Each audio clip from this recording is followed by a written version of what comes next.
Assalamualaikum warahmatullahi wabarakatuh. Halo, apa kabar anak-anakku? Kita ketemu lagi di Askur Channel, channelnya media video pembelajaran matematika. Bapak harap kalian selalu dalam keadaan sehat walafiat dan tetap semangat untuk belajar matematika. Oke, pada kesempatan kali ini kita akan membahas tentang kerucut sebagai bagian dari materi pembelajaran bangun ruang sisi lengkung. Kita mulai saja, tapi sebelumnya sebagai tanda dukungan kalian pada video ini, silahkan kalian untuk meng-like, share, dan mensubscribe video ini, serta jangan lupa aktifkan lonceng kalian sehingga begitu Bapak ada video baru, kalianlah yang paling terupdate untuk mendapatkannya. Oke, anak-anakku, kita mulai saja dengan kerucut. Pada kesempatan ini kita akan mengenalkan kerucut sebagai definisi dari bentuk, dari unsur, dari jaring-jaring, luas, dan volume. Oke, definisinya. Apa definisi kerucut? Nah, Bapak tuliskan di sini. Bangun ruang sisi lengkung yang dibatasi dengan dua sisi, yakni sisi alas berupa lingkaran dan sisi tegak atau selimut yang berupa juring lingkaran. Oke. Nah, bagaimana bentuk kerucut? Bentuk kerucut seperti ini. Secara sketsa seperti ini. Ya, lihat. Dalam bentuknya tak banyak. Bapak ambil contohnya corong es krim, topi petani, corong pembatas jalan, dan lain sebagainya. Kalian bisa untuk mencari, menuliskan, menyebutkan contoh-contoh lain dalam kehidupan seharian yang berhubungan dengan kerucut. Oke, selanjutnya ada unsur-unsur kerucut.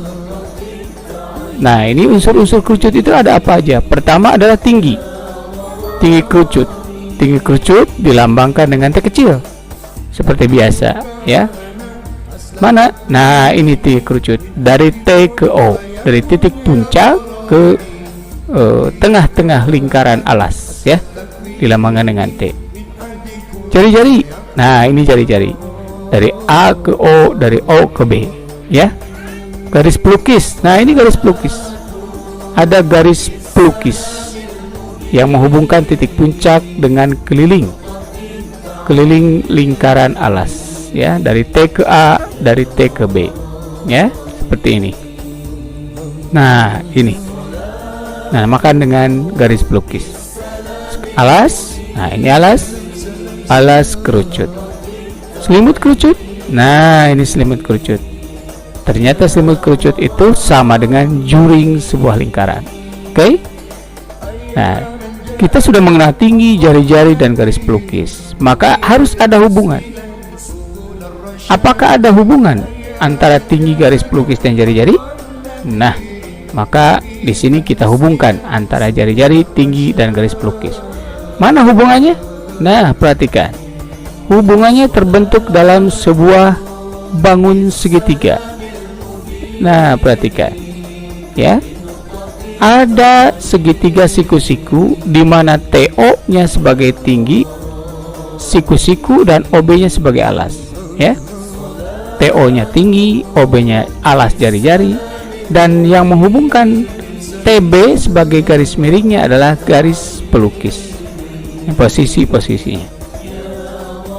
Jika kita sudah memiliki bentuk segitiga siku-siku ini, maka kita ingat dengan, nah, inilah sang mediator yang menghubungkan, ya, istilahnya begitu, yang menghubungkan ketiga segi tersebut, yang dinamakan dengan teorema Pythagoras, ya. Dengan teorema Pythagoras didapatkan bahwa ada hubungan bahwa TB kuadrat sama dengan OB kuadrat ditambah OT kuadrat. Oke, didapat di sini bahwa TB-nya ganti dengan S kuadrat, OB-nya ganti dengan R kuadrat, dan OT-nya diganti dengan T kuadrat. Pengembangan dari bentuk teorema Pythagoras ini menimbulkan rumus Pythagoras untuk mencari S. Nih, Jadi S akan didapat dengan rumusan akar R kuadrat tambah T kuadrat. Begitupun pada T akan didapat sama dengan akar dari S kuadrat dikurang R kuadrat, dan untuk R sama dengan akar S kuadrat dikurang T kuadrat. Jadi inilah hubungan-hubungan di antara jari-jari, tinggi, dan garis pelukis yang dibawakan oleh teorema Pythagoras. Sebagai contoh, nah perhatikan di sini ada sebuah kerucut yang memiliki tinggi 8, jari-jari 6, maka berapa panjang garis pelukisnya? Nah, kita tidak usah tidak usah bingung. Sekarang kita sudah memiliki hubungan jari-jari, tinggi, dan garis pelukis seperti ini. Nah, ini hubungannya dalam sebuah bentuk segitiga siku-siku. Yang kita tanyakan di sini adalah S. Maka kalau S, ingat teorema Pythagoras, kita ambil rumusan untuk mencari S. Nah, ambil, diproses semacam ini. R-nya diganti dengan 6 dikuadratkan, T-nya diganti dengan 8 dikuadratkan, dijumlahkan, diakarkan, dan hasilnya adalah 10. Oke, mudah sekali bukan? Oke, ingatkan saja, jangan sampai lupa lagi. Karena ini hubungan jari-jari, tinggi, dan garis pelukis senantiasa menjadi faktor penting dalam penyelesaian yang berhubungan dengan kerucut. Oke, kita lanjutkan. Ini ada beberapa soal yang kalian bisa untuk mencobanya. Silahkan dicoba saja kalian. Ada 3 soal ini, Bapak yakin kalian bisa. Oke, kita lanjutkan materinya, yaitu tentang jaring-jaring. Apa itu jaring-jaring kerucut? Jaring-jaring kerucut adalah sisi-sisi yang membentuk sebuah kerucut. Sisi-sisinya ini terdiri dari selimut.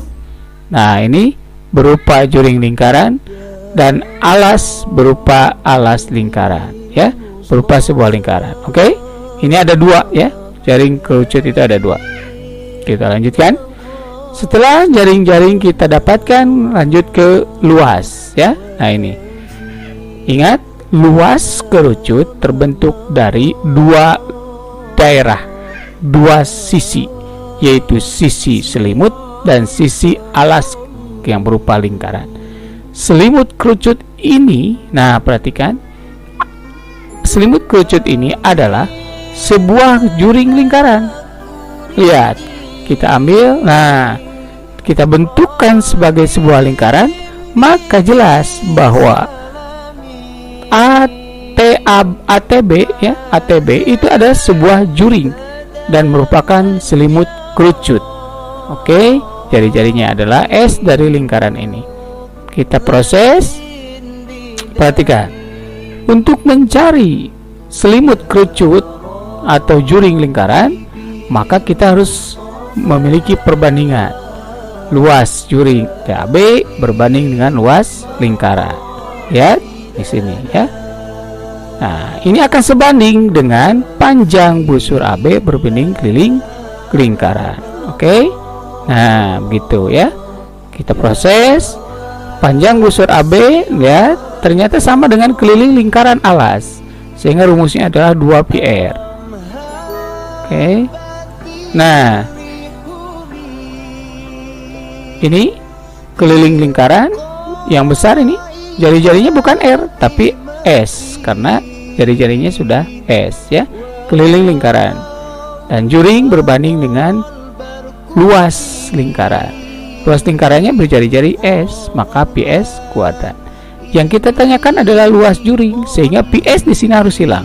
Caranya kalikan dengan PS kuadrat. Nah, kalikan dengan PS sehingga muncullah ini. Perhatikan di sini ada 2pi, ada 2pi, ada S kuadrat dan S, pembilang penyebut. Nah, ini akan disederhanakan menjadi seperti ini. Nah, 2pi berbanding 2pi 1, S pangkat 2 berbanding S tinggal S. Jadi rumus luas selimut atau luas juring menjadi PRS. Oke. Nah, yang kedua adalah luas alas. Luas alasnya berbentuk lingkaran. Luas alasnya berbentuk lingkaran semacam ini. Jadi didapatlah pi r kuadrat, karena seperti kita ketahui luas lingkaran itu rumusnya adalah pi r kuadrat. Oke, luas selimut ditambah luas lingkaran ini akan menghasilkan luas kerucut. Nah, ini pi r dalam kurung r tambah s, inilah luas kerucut. Kita ambil contoh seperti ini. Nah, luas kerucut yang memiliki tinggi 24, jari-jari 7, maka luas kerucutnya berapa? Untuk menyelesaikannya kita ambil langkah-langkahnya. Langkah yang pertama, inventarisir dulu apa saja yang diketahui. Kita dapatkan nilai R 7, T 24, dan Pi 22/7, dan L nya adalah pi r tambah S. Oke.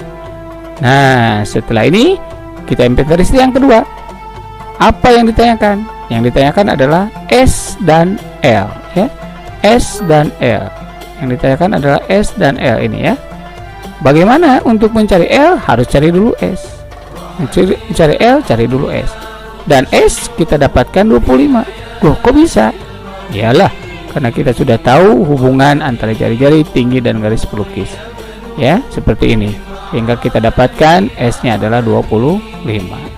Setelah S didapatkan 25, maka dengan mudah kita dapat mencari luas kerucutnya dengan cara diganti nilai pi dengan nilai 22/7, R dengan nilainya 7, S dengan 24. Kita proses. Nah, muncullah ini. Hasilnya adalah 704 cm per segi. Oke. Nah, itu materinya, dan ini soal-soalnya. Kalian bisa untuk melatih sejauh mana kalian memahami materi yang sudah diterangkan. Oke. Selanjutnya kita lanjutkan ke volume. Nah, sebelum ke volume kerucut kita harus tahu dulu bahwa berasal dari mana itu volume kerucut. Lihat, di sini ada sebuah kubus yang tinggi, luas, dan panjangnya sama. Oke, Bapak tarik garis diagonal ruang, ya. Kita ambil diagonal ruang semacam ini, kita hubungkan dalam satu titik berpotongan. Diagonal bidang pun begitu, diagonal sisi, ya. Kita tarik. Nah, lihat, ternyata akan membentuk sebuah limas. Dan bentukan limas ini tidak hanya satu, 2, 3, 4, 5, 6. Ternyata ada 6 limas dari kubus tersebut. Maka dari 6 limas ini, perhatikan. Nah, sekarang kita ambil salah satu contohnya, limasnya. Nah, yang ini.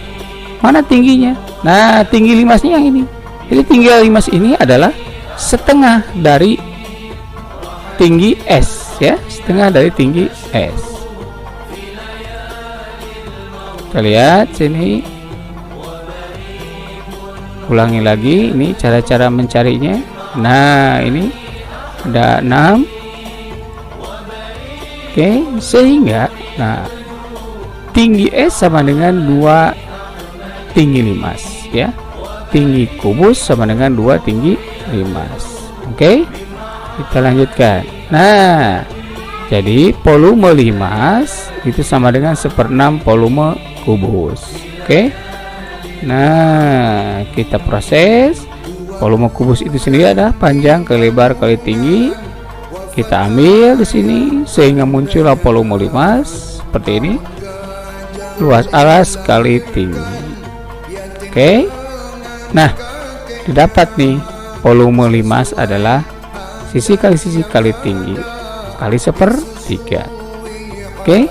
Nah, karena tujuan kita adalah mencari volume kerucut, perhatikan ada tinggi limas. Nah, limas ini kita recah, kita bagi-bagi lagi menjadi segi banyak, ya, menjadi segi banyak.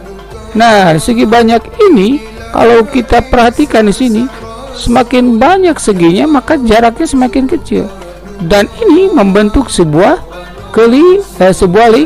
lingkaran. Lihat, kalau seperti ini semakin banyak maka ini mirip atau menyerupai sebuah kerucut, ya. Sehingga dari sini tidak dapat kesimpulan bahwa kerucut adalah sebuah limas yang alasnya berupa lingkaran. Sehingga, nah, volume kerucut sama dengan volume limas. Yang membedakan adalah alasnya. Alasnya yang membedakan. Alasnya, lihat, alasnya tidak sisi kali sisi, tapi alasnya adalah, nah, PR kuadrat berupa lingkaran. Oke, kita ambil contoh. Nah, ini kita ambil contoh. Ada kerucut tingginya 24, garis pelukisnya 25. Berapa volume kerucut? Langkah pertama, inventarisir dulu dong. Mana yang diketahui? Oh, ternyata ada S, ada T, dan ada volume kerucut. Pi di sini bisa 22/7 dan 3,14. Belum bisa menentukan yang mana, karena kita masih belum mengetahui berapa nilai R. Nah, di sini kan baru ada S, baru ada T, dan baru ada S, dan R belum ada. Nah, makanya kita harus cari dulu, mencari R, yaitu dengan apa yang ditanyakan. Ya, ditanyakan adalah luas, ternyata harus dicari dulu R, ya. Nah, di sini ada R. R-nya didapat 7. Kok bisa? Nah, ingat rumus teorema Pythagoras itu, ya. Ingat teorema Pythagoras sehingga menimbulkan rumus untuk mencari R yang sudah kita pelajari dari hubungan jari-jari, garis pelukis, dan tinggi kerucut. Oke. Nah, kalau sudah dapat R7 kan enak. Maka volume kerucut tinggal kita masukkan saja ke sini, volume kerucut tinggal kita masukkan. Nah, gitu kan? Tinggal kita masukkan ke sini. Nah, bagaimana ini kok bisa jadi proses? Nah, kita proses semacam ini. Pi-nya kita ganti dengan 22/7, R-nya dengan 7, 24. 24 dengan 3, ini bisa disederhanakan. 24 dibagi 3, 8. 7 kuadrat dengan 7, 7-nya dibagi, hilang 1, menjadi tinggal 7, ya. Diproses semacam ini. Oke, anak-anakku, untuk lebih memahaminya silahkan kalian coba soal-soalnya, ya. Nih, Bapak kasihkan soal-soalnya. Silahkan kalian coba, ya. Kalau kalian sudah memahami, Bapak harap seperti itu. Oke, mudah-mudahan ini bermanfaat. Jangan lupa untuk mendukung video ini, kalian men-like, share, dan subscribe, serta bunyikan tanda loncengnya agar nanti kalau ada video baru, kalianlah yang paling pertama mendapatkan video-video terbarunya. Oke, sekian dulu, mudah-mudahan bermanfaat. Billahi taufiq wal hidayah. Wassalamualaikum warahmatullahi wabarakatuh.